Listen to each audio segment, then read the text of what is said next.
6 major steps. And so the first one is really about getting that core team. So we've been working to work with the utilities and then identifying stakeholders. We then work very collaboratively to describe the water system. We identify hazards and look at how those control measures are controlling those identified risks. And we'll talk about that a little bit in terms of quantification. And step 4 is really about planning and prioritising those improvements that are identified through the risk assessment process. Step 5 and 6 are really about that operationalisation approach and really trying to integrate that into day-to-day and ongoing operations to strengthen the resilience of the water utility in terms of ensuring water safety plan activities are part of day-to-day, as well as that improvements are followed through and documented and tracked. So they're the general core components that are within every water safety plan. But I wanted just to spend a little bit of time outlining how we've been implementing those key strategies. So one of the first tasks that we did was looking at creating a water safety plan template. And that was really based on the World Health Organization key templates, but added a little bit extra to it. And my experience has been that by really using a lot of tabulated way of presenting that information, it allows for a more straightforward approach in summarizing key compartments of information. And as we know, a number of our different nations and utilities sometimes have a number of water schemes in place. And that could be from just one water supply scheme to quite a number. And that's a difference in the key stakeholders today. Sorry, our key presenters today have a range of different numbers of water safety schemes. So by creating a template that is more tabulated base in summarizing that key information, it's much easier to be able to go from one scheme to another scheme to quite quickly and readily find the relevant information on each of those different schemes. The other common task has been working through water safety plan and a risk assessment Excel template. A number of the utilities and the ADB key stakeholders know that I very much enjoy putting together a good Excel spreadsheet. But I find it a very powerful tool. We can summarize key components, set up water quality Excel spreadsheets, as well as putting the risk assessment itself into an Excel basis. We do look at always creating a water safety plan document, but this is what's considered to be that supporting tool. So that's been set up and we modify both those water safety plan template, the Word document, and the Excel to best suit the needs of the utility. So while we've got a common framework, it is a highly collaborative and tailorable process to make sure it best meets the need of the utility. So one of our first gaps is about identification and review of the information. In a number of the utilities, where there are old water safety plans that may need a refresh, or in some cases, we're creating a completely new water safety plan. So we use that template in that first stage to grab either old information or pull together supporting information from various sources together into that template. That allows us to identify what gaps of information may be present and also allows a starting point to allow the utility to collaboratively review and to go out onto site to check if that information is still relevant.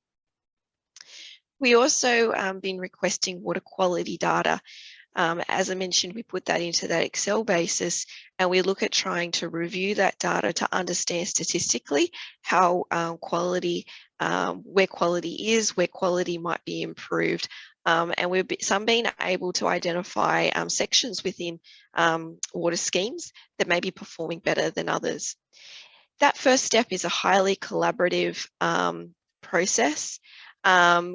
We do this together as a group. I look at starting that process by pulling some of that information together into that template and providing it for the utility to review, but it is a collaborative session. I provide a working draft, but we work together in workshops to review and ensure that information is correct. We do the same with the water quality data.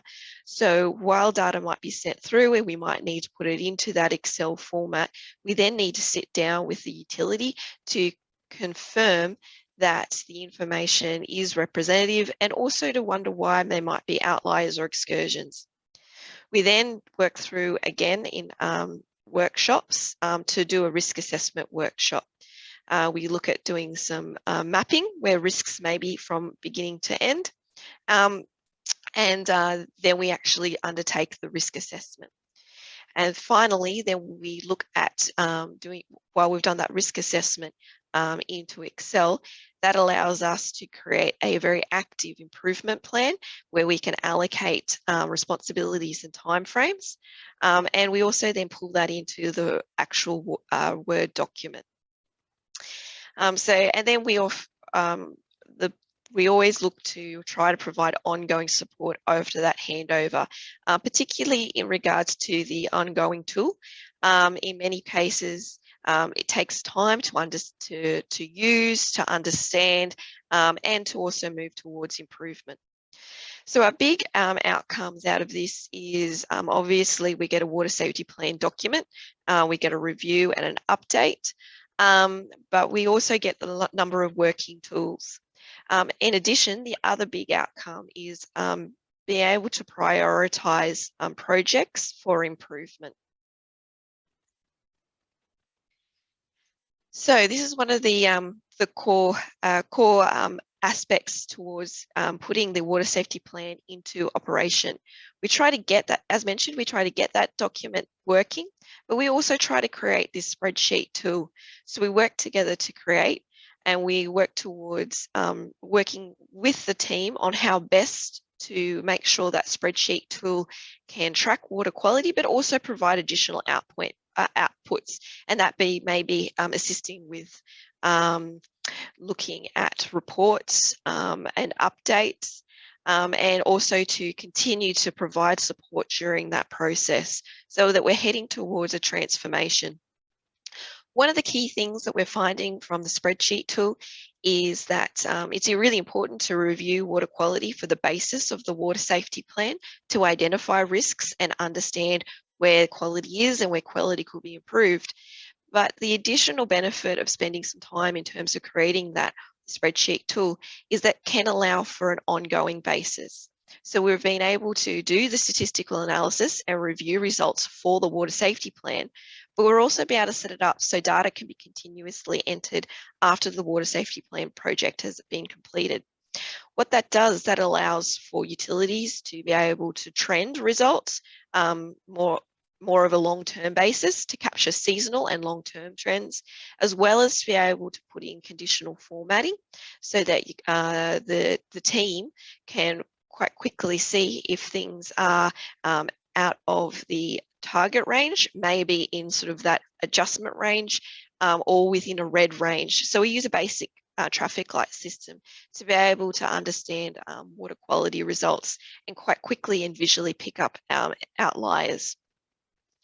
Overall, as being mentioned at the beginning, the benefit of doing this is with an operational slant is to aim for long-term improvement and strengthening of operations and resilience. Oops, sorry, that's in there twice. So, what are the risks and how do we measure risk? As I mentioned before, one of the key things when we do the risk assessment and one of the benefits of spending time in terms of really reviewing the water quality data and setting up that spreadsheet tool is really to understand what the results are and also the effectiveness of barriers. So when we're doing the water quality risk assessment, we can actually say, yes, we have treatment in place, but we can actually review and see how effective that treatment may be. If, for example, is the chlorine residual actually being maintained? We know we've got chlorine dosing, but how well is that being maintained? What do the results look like in the reticulation system? And sometimes what we've found is that these water quality data points may have been gathered from different sources. So we may have, for example, the Ministry of Health looking at reticulation data, and we may have the utility looking at the treatment plant. By pulling these two together, we can actually confirm the risks, and we can also confirm the treatment barriers from source to tap.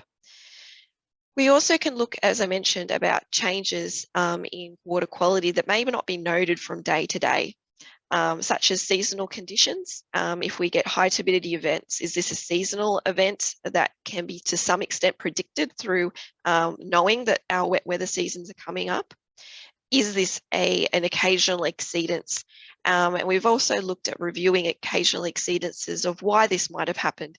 And that we've got some good examples of being able to go to the water utility and that representative from the water safety plan team going to talk to the operationals teams to actually try to understand what might be the reason for that one outlier. And the other thing about looking at risk is trying to understand the potential for change.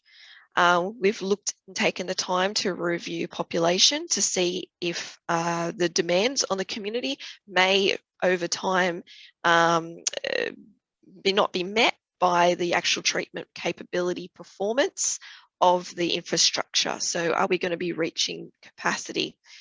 Looking at demand management, what impact leakages or non-efficiencies may be, and obviously one of the most important is reviewing climate change. So we've got a core component within our water safety plans dedicated to climate change and the potential climate change risks that may exacerbate on the risk profile.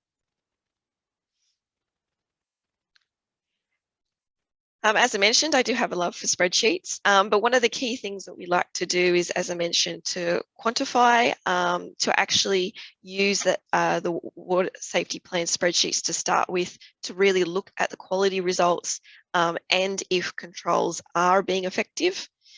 Evaluate, determine if there may be areas that aren't meeting compliance requirements and areas which may show small or high levels of variation. So why might they be varying so much in some areas? We do that assessment to determine how well the current controls are actually controlling water quality risks by looking at the results, potentially, for example, through the treatment plant. Is turbidity being monitored? Is turbidity being controlled as it's expected to? And as one of the most important is the ongoing review. As mentioned, this is one of the key components, and to work with the utilities to provide this spreadsheet tool, not just as part of the initial water safety plan development, but as a process for being able to more effectively review data in a collective way, pulling different data sets together to allow for assessment against compliance, provide reports, and assist the utility to strengthen their operations going forward. So also undertaking the risk assessment in the spreadsheet tool allows really for a more dynamic way to review the final outcomes. And we have been working with a number of different utilities in being able to use the spreadsheet tool to be able to manipulate the outcomes to provide a framework for prioritizing outcomes. For example, we might find by putting it all in Excel and by assigning it a section within the water supply scheme, we might find a number of common aspects to different schemes, such as the inlet works may need to be rectified on a number of different schemes. By putting that data together and being able to filter and review, work packages can then be more easily created and understood about where to best manage the risk profile and where recommendations can be targeted. By putting it in Excel, if you've got a number of schemes, as I mentioned, a number of our utilities do have a number of water supply schemes they're monitoring and managing. By putting them all together, this can help become a more centralized recommendation program and a work program. And as mentioned, by working together to try to review the outcomes, it can help by providing an overall strategy to prioritise improvements. And it also can, as I mentioned, be grouped. This could not just be potential capital infrastructure. This could be training. This could be monitoring. This could be looking at getting some outcomes out into the field in a very basic way to improve communications with the community. So it allows for a way to group, filter, and for tracking. In addition, we've been providing these risk assessments as Excel. As well as I mentioned, we copy them into the Water Safety Plan document as it's to provide a standalone report, but the Excel is also provided. And what that does is it allows the utility to have full ownership over that risk assessment. So they can update, allow for tracking, but also if things change with that water scheme, such as a new treatment facility may go in, that they're then able to actually open that Excel and update and change that risk assessment in a quite transparent and easy way, and then update the Water Safety Plan document. So just to provide an overview of how we've been applying this strategy. So Nauru was our first candidate, and we have completed that. It has been put through NUC and the supporting stakeholders. So it's in the implementation phase. Kiribati, I've drafted that plan, we're being reviewed, and we're collating some water quality data so that we can then undertake the next stage, which will be the risk assessment.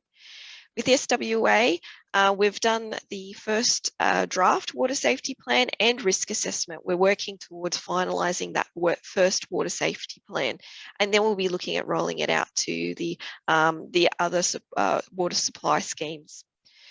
IWSA is obviously with us today with Emma. We have been working collaboratively with IWSA. It's a slightly different approach in that IWSA have been getting their water safety plan documents created through another body, but we're working towards supporting those operationalization tools through Excel. With Palau, again, we've got that first scheme being drafted, and we're just reviewing the water quality data, so we're heading towards the risk assessment.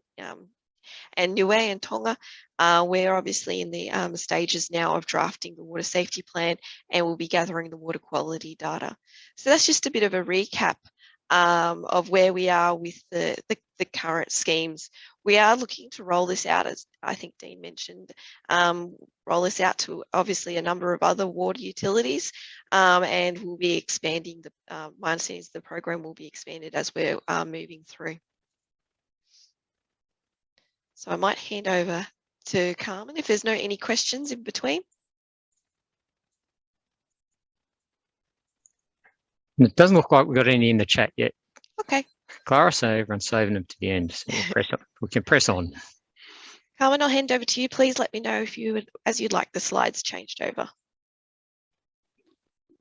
Thanks, Clara. Can you hear me? Everyone can hear you, right? Yes, I'll just turn my video off. The next slide up. Don't need to look at my face. So we can move on to the next slide. I'll just give you a bit of background to Nauru. It's essentially a small island state, about 24 square kilometres of surface area, and we have about 12,500 people that live on the island. Most people live around the coastline of Nauru, with some that live inland, but not within the centre of the island, mostly pinnacles. Water and electricity supply is 100% accessible to all residents in Nauru, except there's always some difficulty with access, infrastructure or road access, but everyone has electricity and water supply. When I say that, there's no water reticulation system. Everything is delivered by tankers. Nauru itself has limited export capability. Its primary export is phosphate, and it imports almost all its goods and services that it requires. NUC itself is a state-owned enterprise established under its own act. Its primary functions and powers is to do with electricity and water supply. It's a vertically integrated utility with about 170 employees. Although we are a provider of electricity,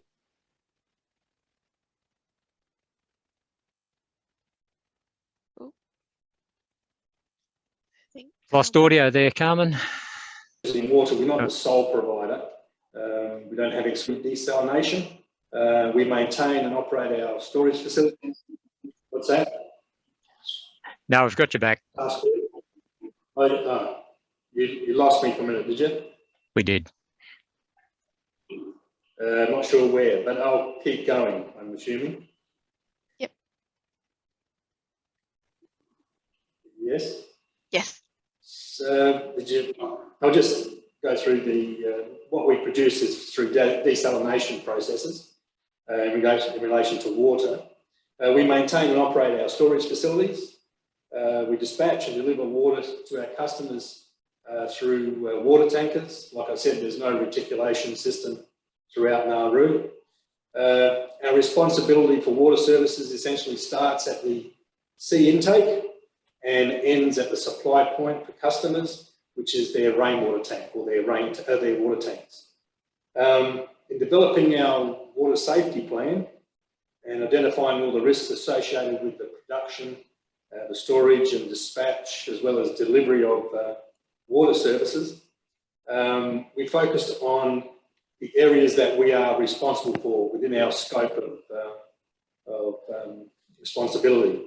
But in saying that, we did identify certain risks outside of our area of responsibility, and we considered those within our water service plan, water safety plan, so that we wouldn't lose those aspects of water supply, and we were able to either assign or take responsibility for some of those risks in relation to the water supply to customers.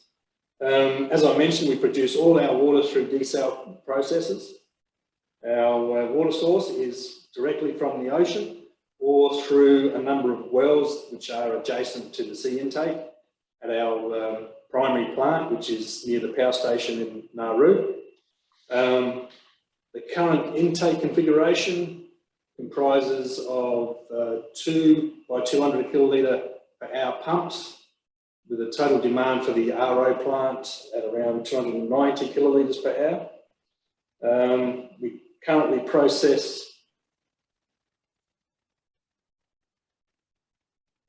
we're currently in the process of to include 4 by 260 kilowatt hour pumps at our main site. So we currently have 3 RO plants, 900, 800 and a 480 unit at the power station site, and we have a smaller unit at the Menang site, which is on the right hand side of your screen or the slide. And that's currently installed at the Menang Hotel. Our current maximum desalination treatment capacity is around 2.35 megalitres per day. By the end of this year, we are hoping to have an additional 2 by 900 kilolitre capacity ROs at our power station site. That's to provide further security of supply for Nauru. Water treatment and storage facilities at our major site. There's 6 by 275,000 litre storage tanks. These are housed in a large shed facility, and we also have a what we call a B13 tank, which holds around 4 megalitres, which has been downgraded slightly because of its condition. It's quite an old tank. There are plans to install an additional 3 megalitre storage tank at that site, but we've been unable to complete that project due to COVID and travel restrictions, and trying to get resources to come over and finish that work. We have 2 dispatch points, one at B13 and the main one at the power station site, which dispatches water into our tankers. We have a fleet of tankers that about 12 of them. They range from 4,000 litres to around 10,000 litre capacity. The hospital also has a small RO unit to treat their water that they receive from NUC for their dialysis unit, which they operate and maintain themselves. If we can move on to the next slide, Clara, can you hear me? Yep, there we go. Yeah. So, just a bit more information. Last year, we delivered around 250 million litres of water to our customers through our tankers. This financial year, we're looking at delivering around 320 million litres of water. And that's mainly due because we've had a drought period for the last 6 months. And so demand's increased for our water supply. We have around 2,100 customers across the island, which we deliver water to. Most of those customers have 4,000 litre tanks, as you can see in the picture. But some have more than one tank. The picture shows probably easy access to those tanks, but in the majority of cases, access to those tanks isn't quite as clear as the photos indicate. And as you can see also, water is directly delivered between the tanker and the rainwater tank, and we roll out hoses, which is some risk of contamination there as well. But we take a lot of care and due diligence in making sure that when we provide the water to the customer's tank, it's not contaminated with dirt or dust or anything else. You can move over to the next slide now, Clara, please.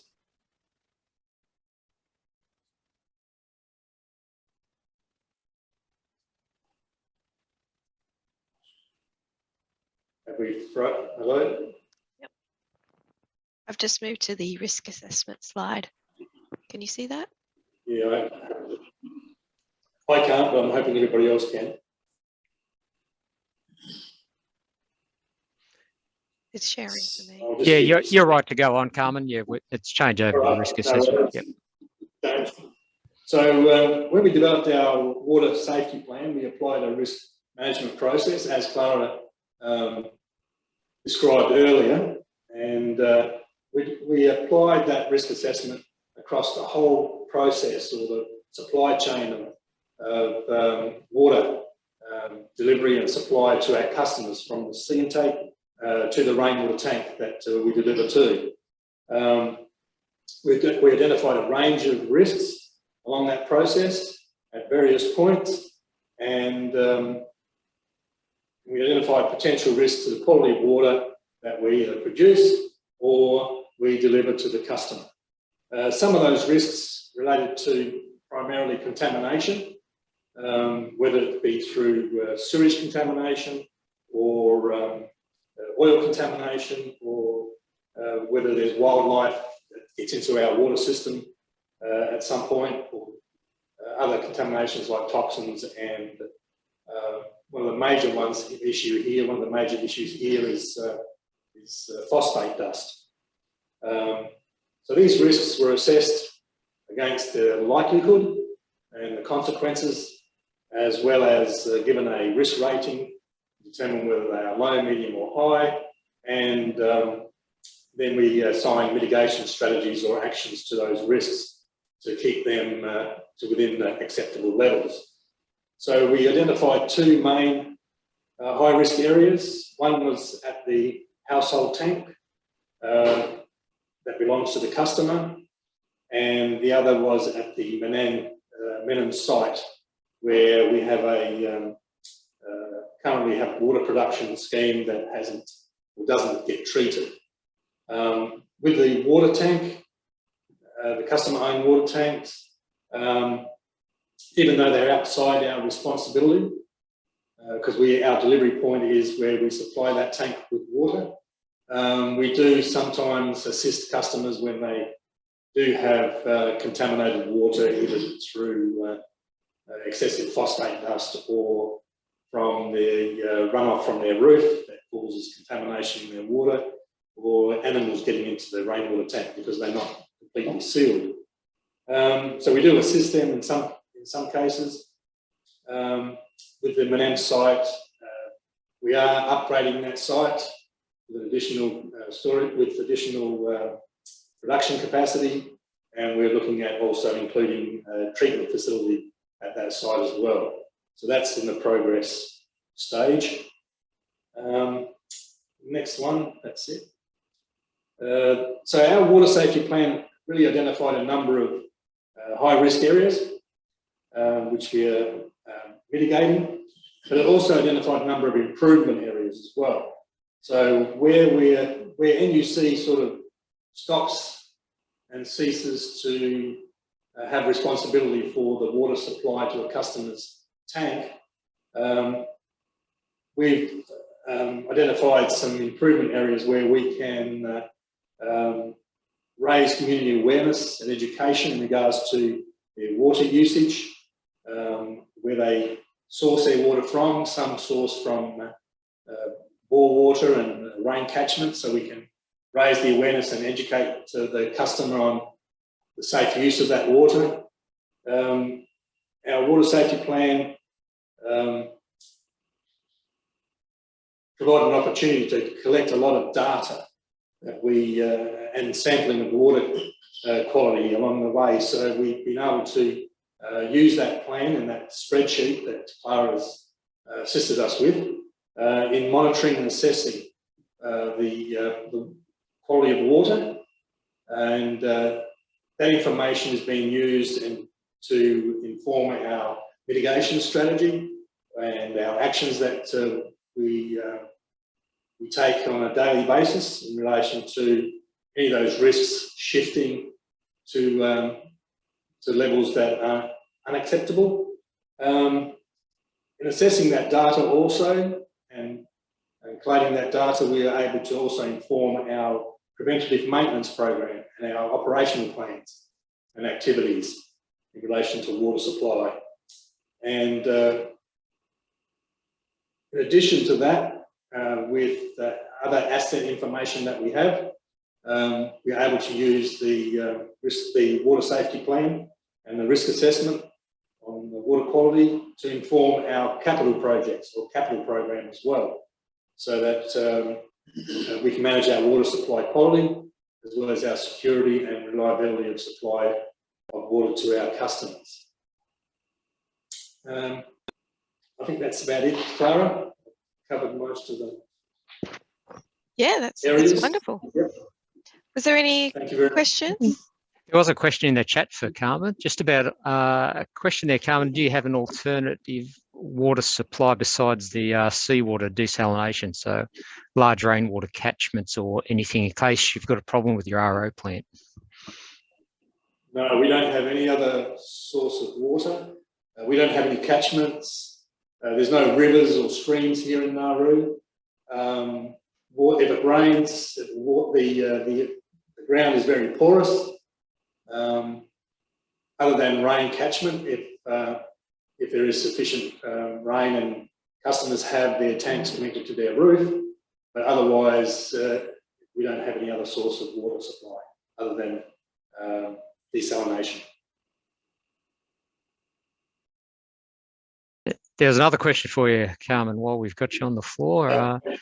Do you have any legislation requiring households to have a water safety plan to address the contamination of the household tanks?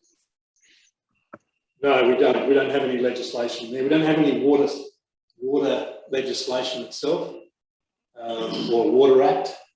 We don't have a lot of codes or standards, other than NUC applies Australian standards, of course, and WHO standards to its water supply, but that doesn't apply to external parties like customers or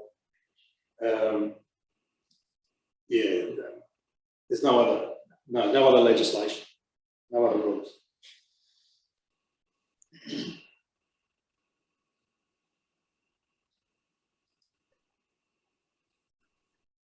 Great, thanks, Carmen. There's some other questions coming up. We might hold those till we get to the panel discussion, so I'll keep an eye on those. Yeah, just wanted to introduce then our next speaker, Emma from IWSA. Before hand over to Emma, I just wanted to provide a little bit of point of difference with this particular project. In the ADB work, we've been looking and working collaboratively with IWSA, but wanted to acknowledge that a large portion of the water safety plan work being undertaken has been through an additional agency with UNICEF and the EU. And they've been doing a really great job in actually collecting the water safety plan document information together. And I'm sure Emma will go through that, but just, yeah, wanted to also acknowledge that their hard work and without their contribution, we wouldn't be at the point where we are with IWSA. So Emma, I might hand over. Thank you, Clara. Talafalava to everyone joining us. Starting things off, first of all, can you all hear me? Yes. Okay, perfect. Starting things off, I'd like to give a very brief overview of IWSA. Next slide, please, Clara. To give you all sort of a basic understanding of our role and the kind of work that we do for our communities. So the Samoa Independent Water Schemes Association, or IWSA for short, was established in 2006. We became legally recognized as an incorporated society in 2008. We are one of the implementing agencies under the water supply subsector of the water, sanitation, and hygiene sector of Samoa. The other implementing agency is the Samoa Water Authority.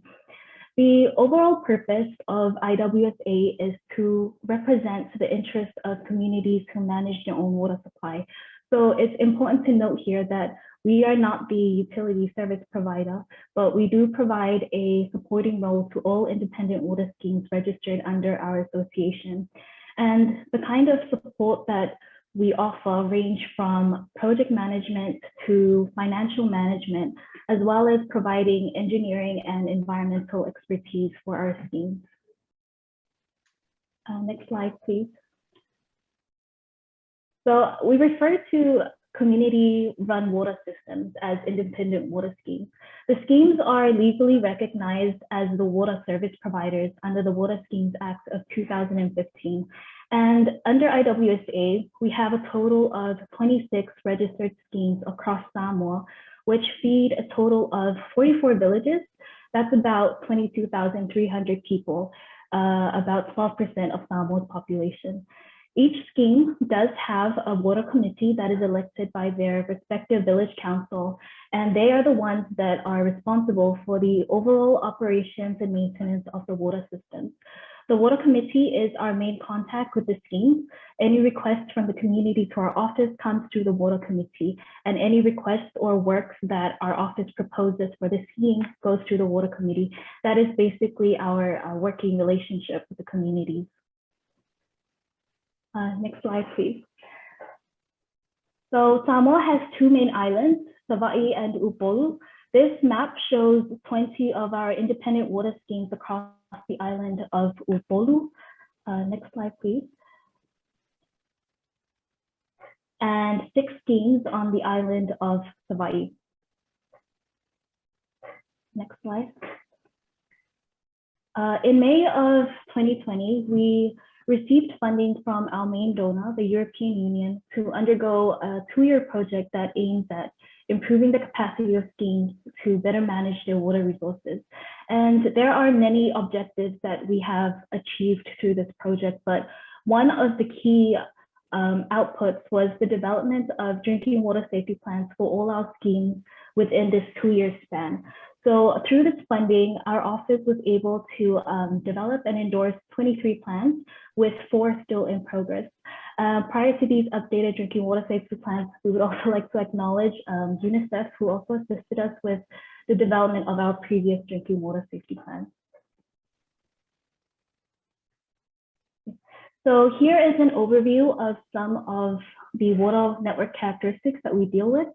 All the schemes, they vary in size. In perspective, our smallest scheme serves about 45 people. And then one of our larger schemes serve a total of over 2,000 people. So not only do they vary in size, but they are all gravity-fed systems, meaning, as its name implies, there is no pump to get water from A to B. Instead, gravity is used to get water from the intake down to the consumer. In terms of centralized treatment, 97% of our schemes do not have centralized treatment. So that means all our households receive their water raw, straight from the source. And these sources are all surface water, mainly river, stream, and spring sources. Among all schemes, there is a total of 40 intakes, 45% of which are spring and 55% of which are river and stream fed. Also, the majority of the networks are predominantly piped with PVC. Based off our risk assessments that we have conducted for each scheme, despite many other risks that we have identified, one risk that is pretty common across the board is the lack of regular operations and maintenance by the Water Committee, which is one of the challenges that we face with operationalizing these plans. There are many underlying reasons for this problem, which I will touch a little more on my next slide. For IWSA, through the development of these safety plans, our office has acquired additional baseline data that we didn't even have before, that we can now actually put into good use for the schemes. And since the launch of our EU project almost 2 years ago, we focused heavily on getting these plans endorsed simultaneously with some implementation actions here and there. But now moving forward, we want to shift that focus to implementing, which brings us to our work with our TA, Clara and her team. So last year in May, we were fortunate enough to have Clara help us to try and operationalize our endorsed plans. What our office really needed was a very simple and effective tool that would be able to assist with the implementation of all the actions outlined in our plans. Most importantly, we needed a tool that was going to be able to help us focus our resources and efforts among all 26 schemes. Like, how do we prioritize which schemes to look at first, or what do we work on first? And so far, we are making some progress. With the help of Clara, she has reviewed our risk assessments, and we have since worked collaboratively to develop an Excel spreadsheet tool for us that would house all the risk assessments for all the schemes. Right now in this tool, each risk from the plan is given a unique ID, which we could track for monitoring purposes. This spreadsheet tool is still in the design phase. It really is a constant trial and error process. We've even proposed to include O&M and asset integrity as separate risk assessments. However, we found that it wouldn't give us the streamlined process that we were looking for down the line. But we're still perfecting it along the way, and hopefully soon we'll have this tool ready and working for us at full swing. Some of the challenges that we are currently facing right now is firstly the engagement with water committees. We engage with 26 different committees, and majority of them, not all, are very reactive. They tend to react only when something goes wrong, like the water goes off, then some work is actually done. But this goes on to say that our office recognizes this, and since early last year, we have provided APTC scholarships for water committee members to acquire the necessary plumbing training. We worked to provide O&M training and operations and maintenance manuals specific to each scheme. We provided a blown-up map of their networks and an asset registry to help with the daily O&M. And this is actually the first time that these communities are given these resources. Another challenge that we are facing is the lack of resources, more so financial resources to fund any upgrade works and human resource capacity. We have a very small staff of 5 people. So many times we are trying to multitask, especially when we have multiple commitments going on at a given time. So inspections and monitorings of the work that is outlined in the drinking water safety plans proves to be a challenge for the office, which is why we depend heavily on this spreadsheet tool to help prioritize our works more efficiently. And those are just some of the highlights that I wanted to share with you all. And if you have any other questions, I'd be happy to take them during discussion time. And that's all from me. Thank you. Thank you. Was there any questions at this time, or are we going to hold to the end? No, none have popped up in the chat, Clara, so we might press on. Yeah, Keep no an eye on the problems. time this morning. Yeah, and we'll catch up with Emma again shortly. Next up, we have James from Kiribati, PUB. Good morning, good afternoon, everyone. I'm going to turn my video off because we've got a bit of rain about here and the internet's a bit dodgy. But I'm really excited to be discussing this. This is a topic that's near and dear to my heart, and certainly the people of Kiribati are going through a difficult time on a range of fronts at the moment. But I'd like to just highlight this quote that's pulled out of a relatively recent report that was used to describe some of the risks that justified the South Tara water supply project. Talking about imminent outbreaks of cholera and devastating levels of waterborne disease, that's really describing a situation that can't get much worse. And as I take you through this presentation, I would like to shock you into understanding, if you don't manage your water resources properly with a risk-based approach, the type of situation you can find yourself in. Next slide, please.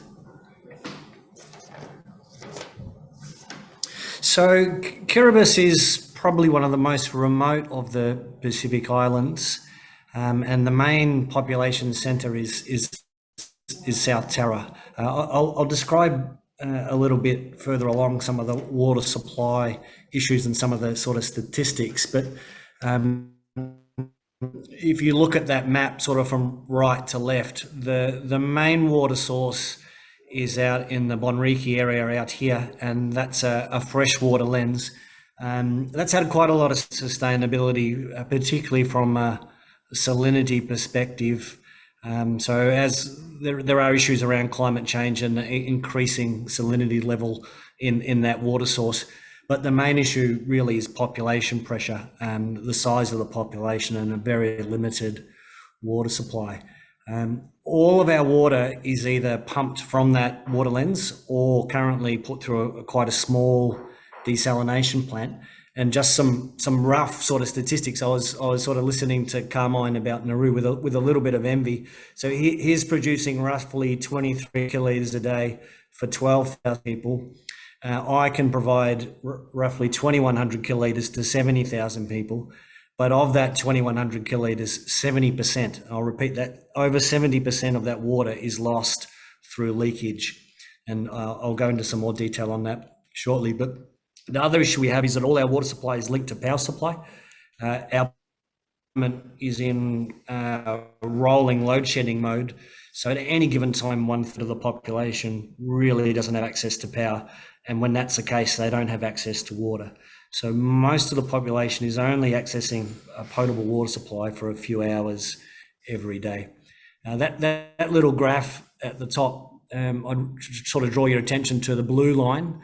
That's the chlorine residual out of our Bonriki disinfection system. It's really the only disinfection system we have on the island. And as the water is reticulated across to Besso on the far left of the island, which is about roughly 25 kilometres away, the only thing we can do to control the chlorine residual is turn it up as maximum as possible in Bonriki and hope for the best. So when we see spikes dropping in that chlorine level, it's really a cause for alarm. So when we drop there, we know that by the time it gets to Besso, there's probably no chlorine residual in it. With the water losses, what we know is that when water supply drops, we lose pressure in our network, and because of the leakage, we know that the contaminated groundwater seeps into our reticulated system, making it extremely high risk for the population. Next slide, please, Clara.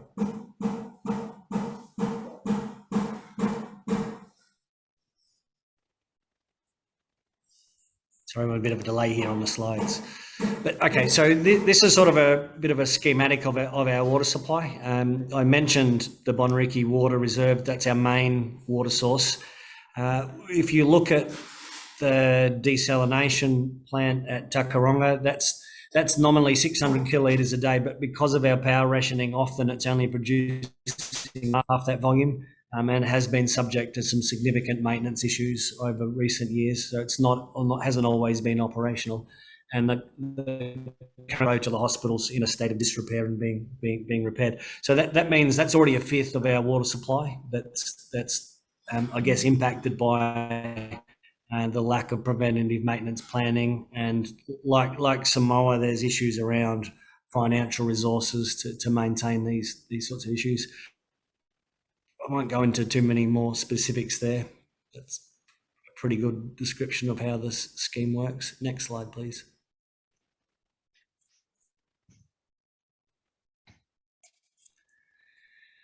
Thanks, Clara. So once again, a bit of a map. Outline probably in more detail. The water source is in Bonriki, but the main population centre is in Besso, in the far left of the island, which has got a population of about 30,000 people. So it's a very highly densely populated part of the island. And if you look at that pie chart there, it shows you that PUB's reticulating only 36% of the supply. But we know the groundwater is heavily contaminated with E. coli because we don't really have a functioning septic or sewage system. And the rest of the population gets its water from either from rainwater tanks, and we know 90% of the rainwater tanks are contaminated with E. coli. That's been quite on our chart to the right. Sort of explain this chart.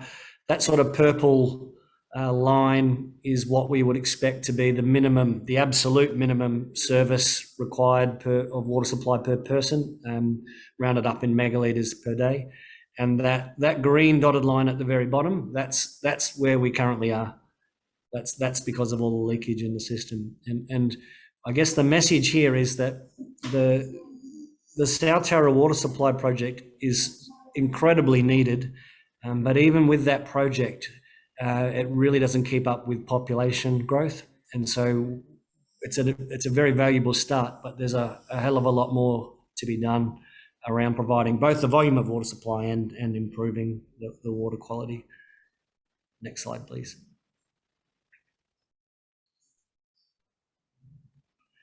So post that water supply project, which is about $100 million investment, we would normally say a minimum supply is roughly 100 litres per person per day.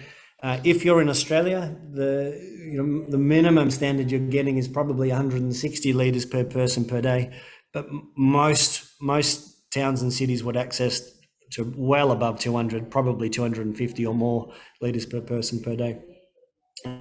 So at the moment, we're only providing 9 litres per person per day, which is quite shocking. So even with the South Tara water supply project, excuse me, we're only up to 35. Next slide, thanks. Excuse me.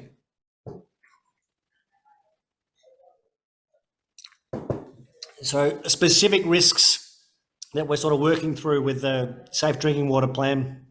The water reserve is effectively under the airport. So as you would know, airport operations does have issues around either through fuel or fire retardant chemicals and the like. So that's something we've had to be quite careful of. There has been unlicensed sand and gravel mining in the area. We know there are a number of private wells. There are squatters in the area, and frighteningly, the area is being used as a graveyard. So that's not a great thing to do with your water supply. But this is a very precious water supply for Kiribati, and we're doing our utmost to try and protect it. But a bit like Nauru, the only other really sustainable water supply, given the rather large population, is effectively desalination. So that's the tale of some pretty desperate and difficult situations for us.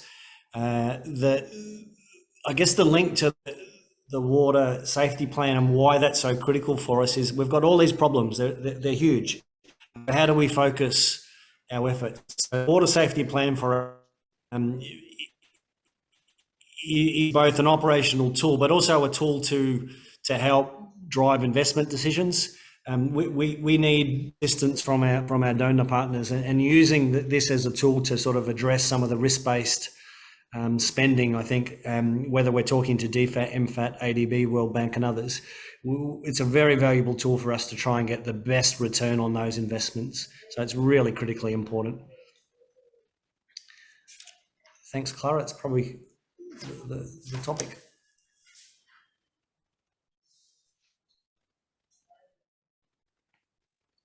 Oh, there you go. Some more issues. Sort of same sort of discussion points. It's depressing, actually. Thank you very much. I might then hand back to Dean. Was there any questions that came up? Oh, there's a lot of questions. It's a really interesting topic, Clara. I'm really mindful of the time and didn't want to cut it short because it is so interesting and so many good things have come up. Now, we've asked a few questions as we've gone along. There's some in there in the chat. So does IWSA assist community water safety plan training workshops? And do you have a community water safety plan template for IWSA? So that's one for you, Emma. Sorry, Dean, can you repeat the question, please? Do you assist in community water safety plan training, and do you have a template for community water safety plans? Yes, we do have a template. We pretty much follow the WHO standard of water drinking safety plan, but yes, we do provide it's not more so training, but it's a workshop that we hold before we develop the drinking water safety plan. So we sit down with the community and we have a discussion about the current status of their water supply and what they would like to see, like any changes. So it's not more so training, but it's more of a workshop to gather that information. Great, thanks, Emma. And James, one for you. About embedding water security and scarcity into the water safety planning process. So do you think that's a key? Yeah, that is the key. That's a good one. It sort of links to Philip's point as well. So water scarcity for us is linked to the population, and we've frankly got a population that really can't be sustained on such small water supply at the moment. I mean, like if you look at life expectancies in Kiribati, they're well below what they should be, and that's predominantly one of the key drivers is water quality. To be honest, we have ongoing dysentery issues, and it's only getting worse as the population grows. So fundamentally, that happens in two ways. When we have an absence of water supply, we get pressure drops in our system because there's just simply not enough water. And given the compromised pipe networks, we have ingress of contaminated water into that. So that happens in that way.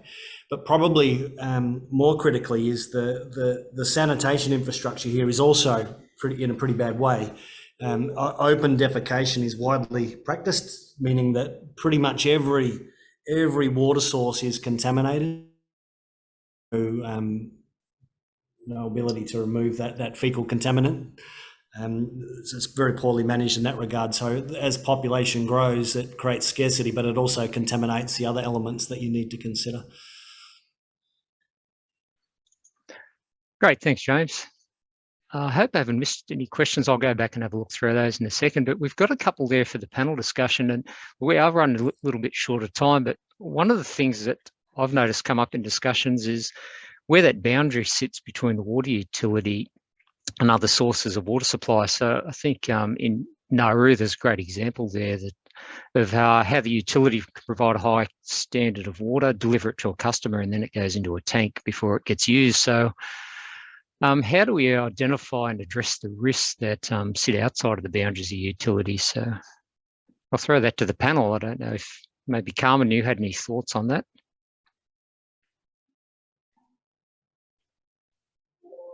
In Nauru's perspective, I think it comes down to we don't have a lot of, like we said before, a lot of policy in this area. We don't have critical technical capacity to assist customers in maintaining their water quality in their area of responsibility. So NUC has to really provide that service at some point, even though it's not within the scope or the focus of NUC's accountability. But when we, like I said before, we do raise the awareness, we educate customers, we put out information regarding water usage, safe water usage, but we don't have the resourcing and the capacity to go beyond and maintain and support the customer beyond their rainwater tank. Yeah, great. Thanks, Carmen. We've probably got time for one more of these discussion questions that we had there. Clara, have you got a favourite there? Any closing remarks? Any favourite question you'd like to discuss with the panel? I think for me, and might be one, I'm not sure, each of the panel members is a different point, but about how they foresee that implementation phase unfolding and those benefits of operationalising the water safety plan beyond it being just a document that sits on the shelf of, you know, them thinking forward a little bit. What do they foresee, how it will improve or strengthen their operations? So that's a question. I don't mind going first, Clara. For PUB, we've got quite a good structure with our board, and I know our board is quite keen to have regular reporting on these risks. They're as nervous as I am about the issues we face, and so, you know, what gets measured gets done. So we're reporting regularly through to the board, but also to the government, and it sort of goes back to the first question Carmen was talking about. Clear legislative responsibility is something that's missing in Kiribati, probably a bit like Nauru. You've got the sort of gold standard in, as I call it, in Fiji, where you've got access to safe drinking water. So if there's clear delegation of who's responsible for what, and it's measured, then I think you've got a good chance of sustaining its implementation.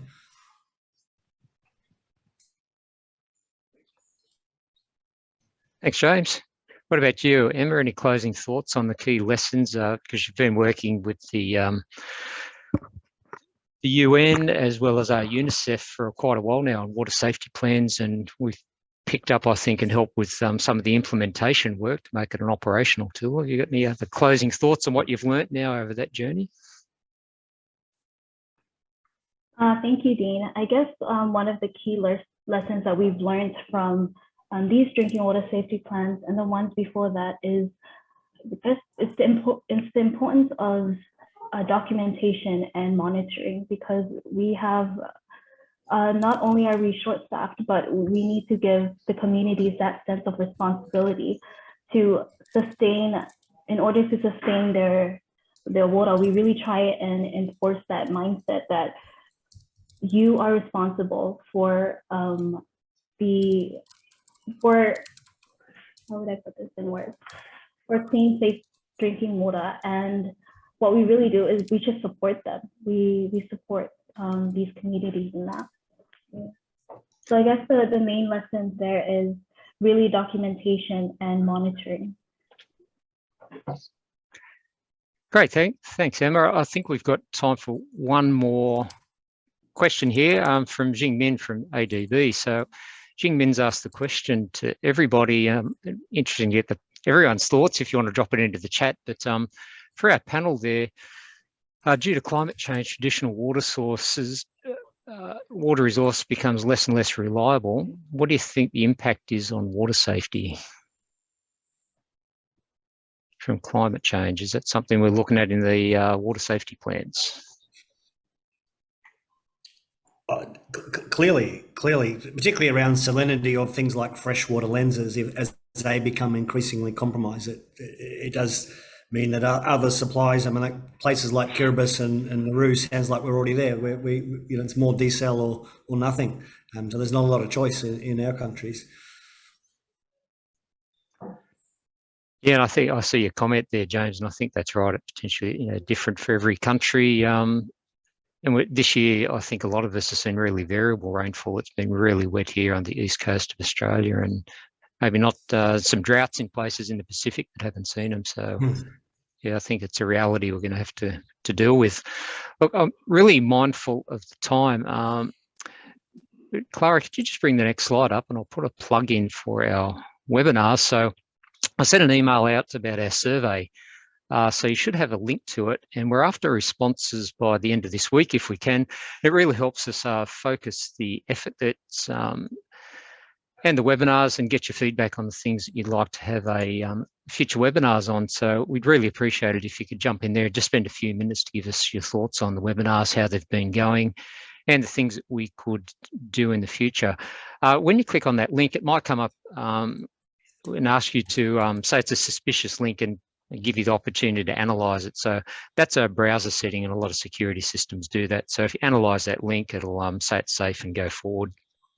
So please give us some help and go through that survey for us. I'll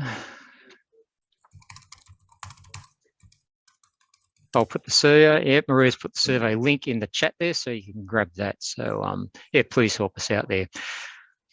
And also, yeah, you can scan that QR code there as well. So it's available online.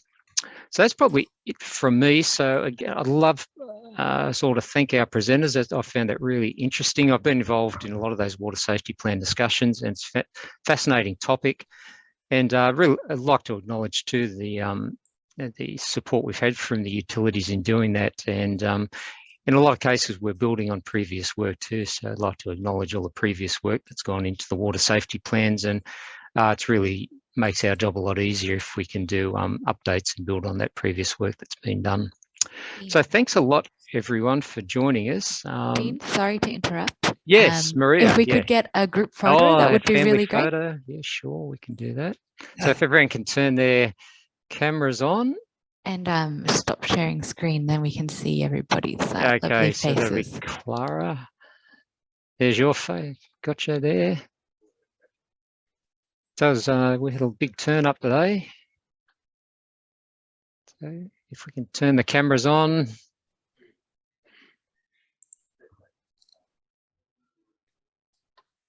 Sorry, mine has a weird spotlight effect. I can't seem to get rid of. Anyone? No, that's just off Dean and Mai's head, I think, at the moment. It's very dramatic. It's not intentional.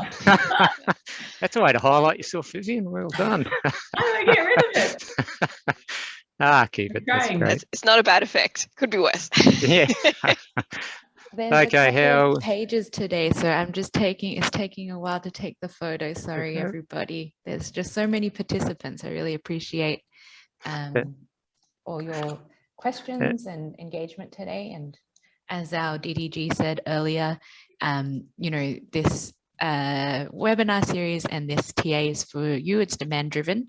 So, if you need any assistance from us or follow up, please reach out to the ADB team or any of the presenters, and we can help out.